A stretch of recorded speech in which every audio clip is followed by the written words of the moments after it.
Beaucoup de gens pensent que le fait d'être introverti est une faiblesse.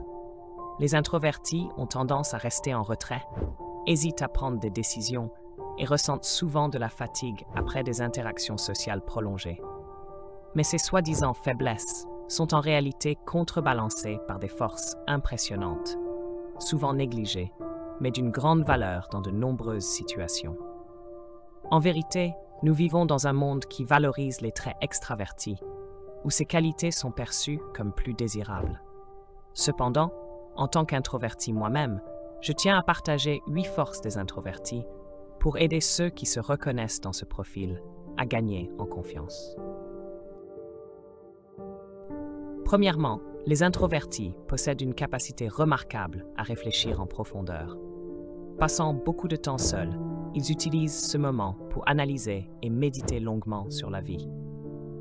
Bien que la surréflexion puisse parfois mener à des conséquences négatives, comme je l'ai mentionné dans une autre vidéo intitulée « Les 4 dangers de la suranalyse », une réflexion bien canalisée devient une source de force immense. Le cerveau des introvertis traite l'information de manière plus complexe et nuancée que celui des extravertis, ce qui leur permet de prendre des décisions réfléchies et de planifier avec soin.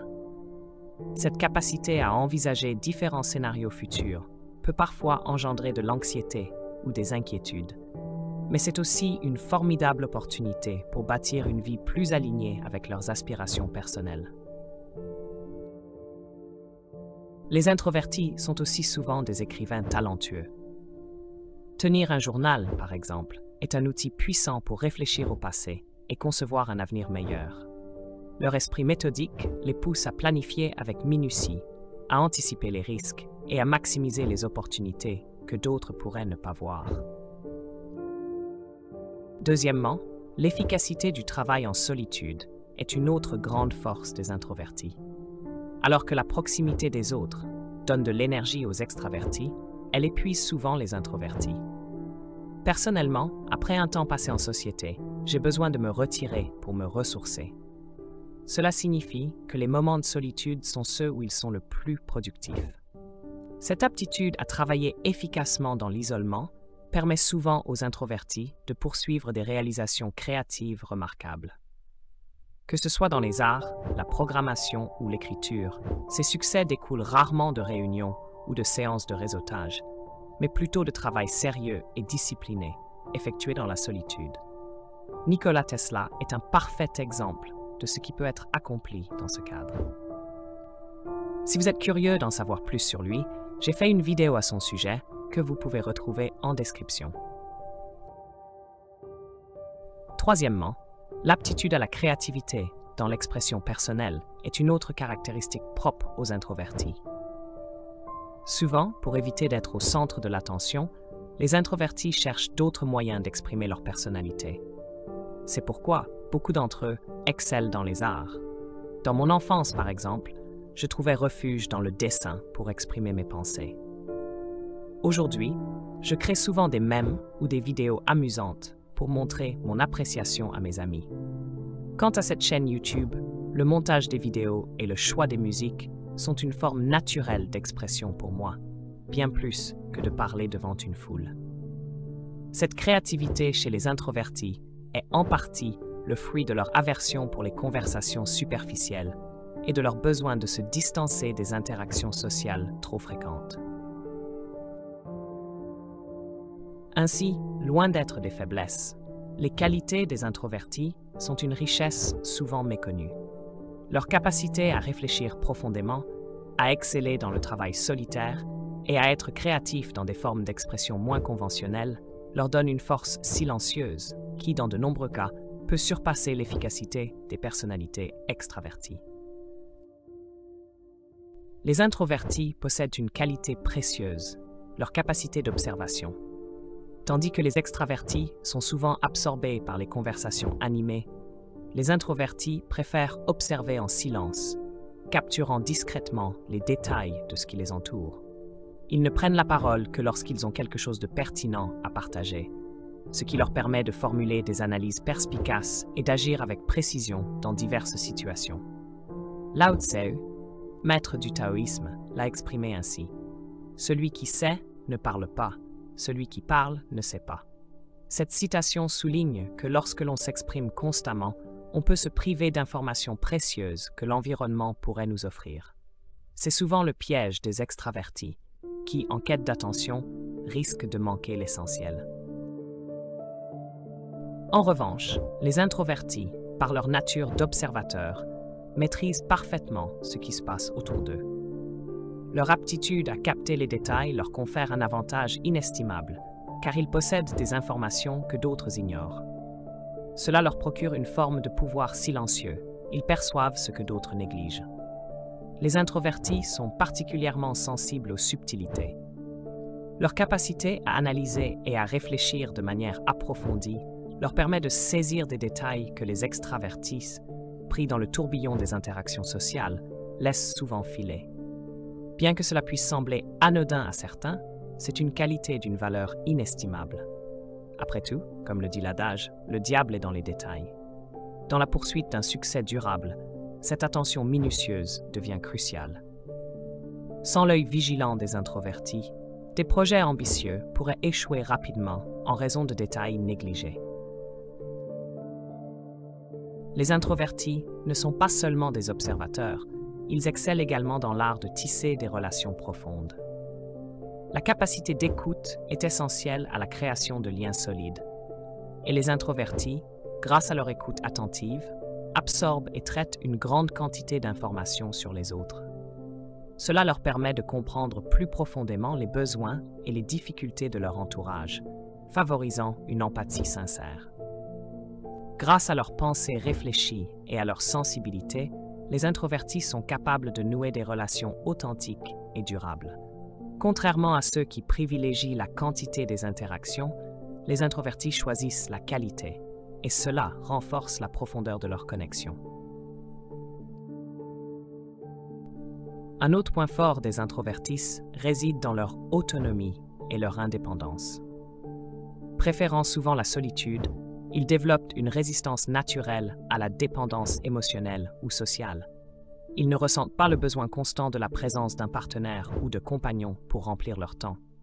Cette indépendance est en accord avec la philosophie stoïcienne, qui valorise la maîtrise de soi et la capacité à être heureux sans dépendre de facteurs extérieurs. Selon cette philosophie, l'autonomie est un signe de force, car les autres, étant hors de notre contrôle, ne devraient pas dicter notre bonheur. Dans un monde où les relations sociales jouent un rôle central, être capable de trouver du plaisir dans la solitude est une forme de liberté. Cela empêche autrui d'exploiter notre besoin d'appartenance. Bien sûr, les amitiés et les relations amoureuses peuvent enrichir la vie, mais ne pas en dépendre nous rend plus libres. Cette autosuffisance permet aux introvertis de ne pas être pris dans le piège de la dépendance affective ou sociale. Bien que je sois toujours très réticent à l'idée de prendre la parole en public et que je détestais intervenir lors des réunions quand je travaillais à la banque, chaque fois que je parlais, tout le monde m'écoutait. Attirer l'attention de collègues extravertis, souvent bruyants, n'était pas chose aisée. Mais quand je réussissais, un silence s'installait. En partie à cause de la tonalité grave de ma voix, mais surtout parce que j'avais pris quelques minutes pour réfléchir à ce que j'allais dire, après avoir écouté attentivement les échanges précédents. Écouter, se préparer, comprendre profondément le sujet et observer les dynamiques en jeu, voilà des atouts majeurs. J'ai conduit quelques réunions au cours de ma carrière, et bien que je n'ai jamais apprécié ces moments, mes collègues m'ont toujours félicité pour la structure et la clarté que j'apportais. Ironiquement, cette rigueur n'était pas tant pour eux, mais pour moi-même, afin de rester concentré et organisé. C'est une preuve que, même dans des environnements très extravertis, un introverti peut non seulement s'imposer, mais aussi être reconnu pour son approche méthodique et ordonnée.